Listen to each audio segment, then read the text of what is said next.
আসসালামু আলাইকুম প্রিয় দর্শকবৃন্দ। আজকে আমি করে দেখাবো দেশি মুরগির কষা মাংস।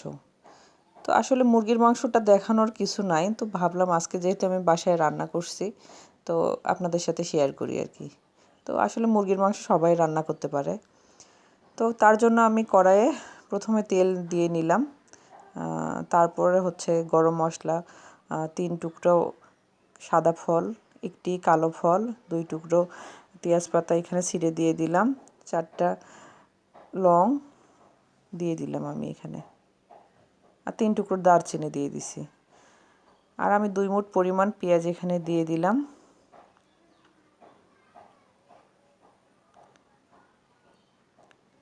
তো পেঁয়াজটাকে আমি ব্রাউন কালার হওয়া পর্যন্ত ভেজে নিব।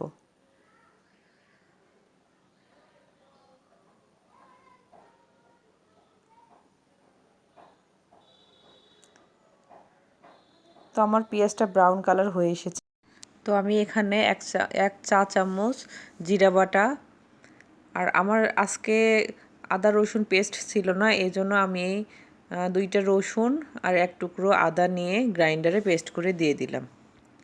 তো এই সময় আসলে আমি লক্ষ্য করলাম একটা জিনিস, যে টাটকা মশলার যে আলাদা একটা ফ্লেভার পাওয়া যায় সেটা আমি রান্না করার সময় পাচ্ছিলাম, আর ভাবছিলাম যে আসলে এই রান্নাটা আমার খুব ভালো হবে আজকে। তো মশলাটাকে আমি ভালো করে কষায় নেব যাতে মশলার কাঁচা স্মেলটা চলে যায়।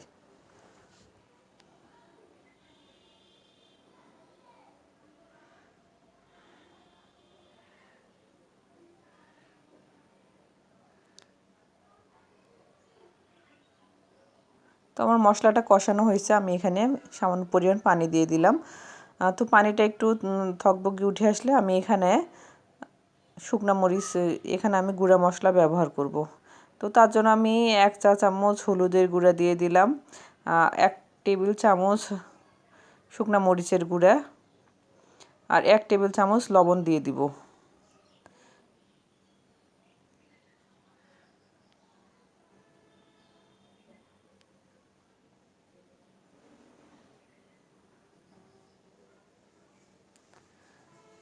আমি এখানে 1/2 চা চামচ কালো গোলমরিচের গুঁড়া ব্যবহার করছি।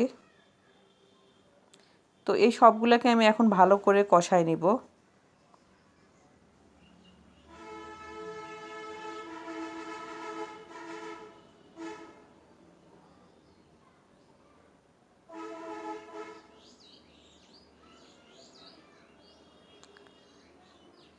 তো এখানে মশলা থেকে আমার তেল উঠে আসছে, আমি এখানে সামান্য পরিমাণ পানি দিয়ে আবার মশলাটাকে একটু কষাবো।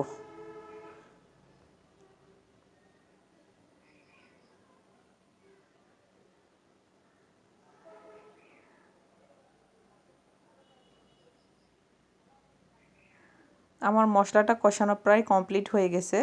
আমি এখানে একটা দেশি মুরগি, আমার মুরগিটা বেশ বড় সাইজের ছিল, এই মুরগিটাকে আমি কেটে ধুয়ে ছোট পিস করে রেখেছি, সেটাকে এবার দিয়ে দিব।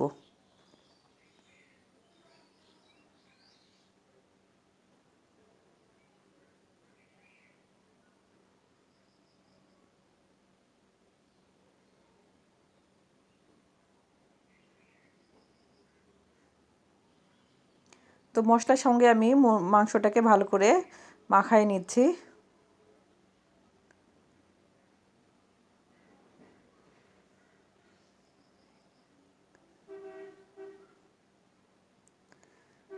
তো এই পর্যায়ে আমি মাংসটাকে মশলার সঙ্গে ভালো করে কষাবো।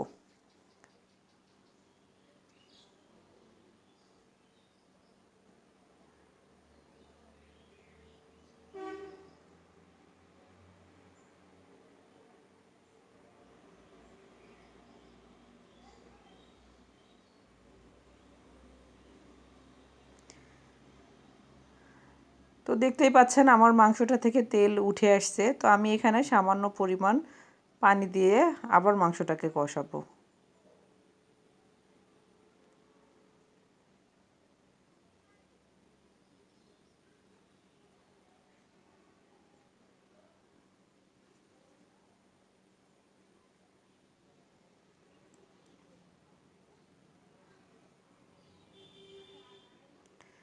তো আমি যেখানে মানে গ্রাইন্ডারে পেস্ট করছিলাম আদা রসুন বাটা সেইটা ধুয়ে পানি একটু দিয়ে দিলাম। তো আমার মুরগিটা যেহেতু অনেক বড়, আমি মাংসটাকে একটু বেশি কষাই দিচ্ছি এখানে। আপনাদের মুরগির সাইজ ছোট হলে আপনারা কম কষাতে পারেন। তো আমি এখানে ঢাকনা দিয়ে ঢেকে 10 থেকে 15 মিনিট রান্না করব। তো 10 মিনিট পরে আমার মুরগি থেকে একটু পানি উঠে আসছে। তো এই পানিটাকে আমি এখন শুকাই নিব।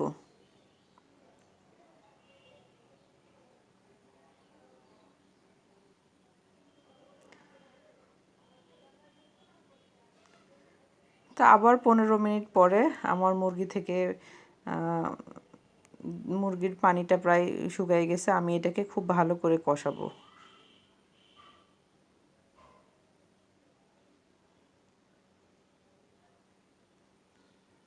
তো আমার কষানো প্রায় কমপ্লিট হয়ে গেছে। আমি এখানে ঝোলের জন্য পানি দিয়ে দিচ্ছি।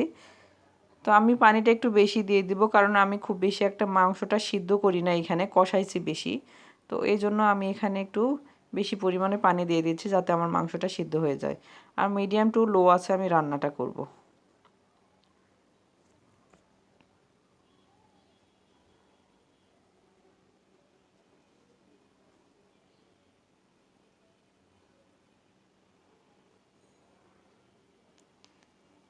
তো পানি দিয়ে ঢাকনা ঢেকে দেওয়ার পরে আমি মাংসটাকে প্রায় 20 থেকে 25 মিনিটের জন্য রান্না করব।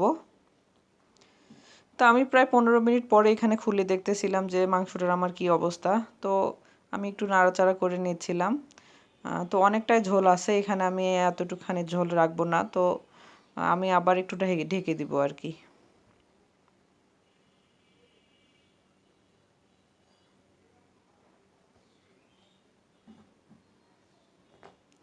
তো ফিরে আসলাম 10 মিনিট পরে।